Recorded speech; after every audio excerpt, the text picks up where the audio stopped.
Hello, I'm the Nostalgia Critic. I remember it so you don't have to. Hey kids, it's Saturday night! Hooray! School is out! Hooray! The night is young! Hooray! All your friends are free! Hooray! And you can't drive!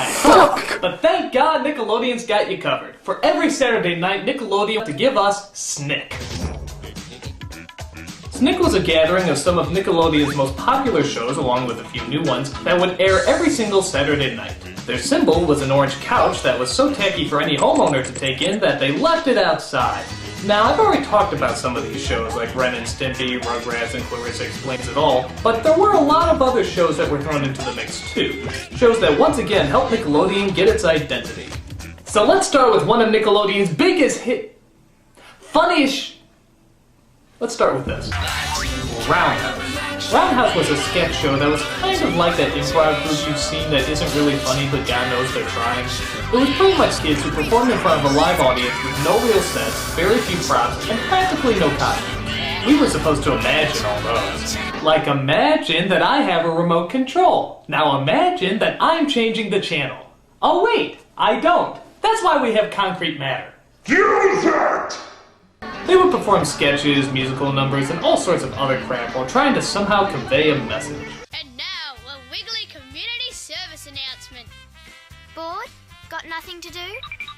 Nothing of great interest around? Then yawn.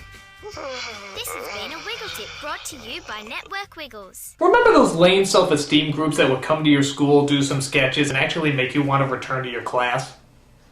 Just imagine that in prime time.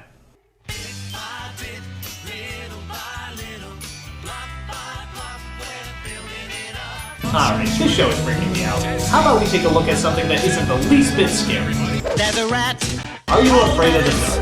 So not particularly frightening. Are You Afraid of the Dark was, well, not particularly. I guess it was trying to be like a kid-friendly version of Tales of the Crypt, but even then, the only scary part about that was the crypty puns. It was about a group of kids that would meet every night to tell quote-unquote scary stories, and every single one would have different characters that were the center.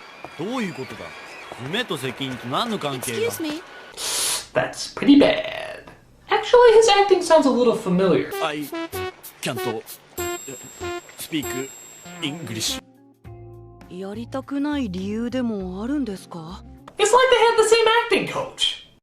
But I will give it this. It was at least entertaining. I mean, sure it was campy, but a lot of it was creative, and it often kept my interest. So I guess that's... Now, I stopped watching Snick around this point, but there's two other shows I gotta talk about simply because everybody says I gotta talk about them. One of the shows was Kablam, kind of like a cartoon sketch show that used a variety of different animation.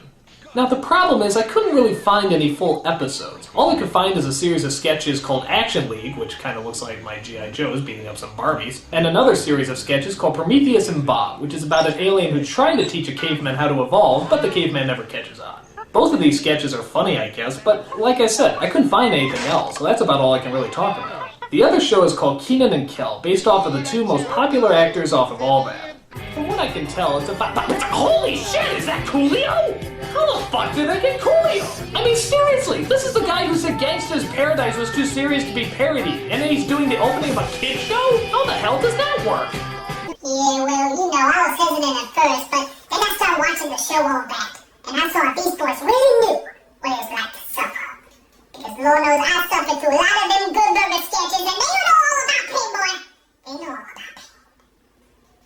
Like I said. So that's about all I gotta say about Snick. It was fun, goofy, and an enjoyable way to spend your Saturday night before you discover booze and how to break the law. Sorry I couldn't be more detailed, but most of the shows I already went over in the last two episodes, and everything else I was too old for.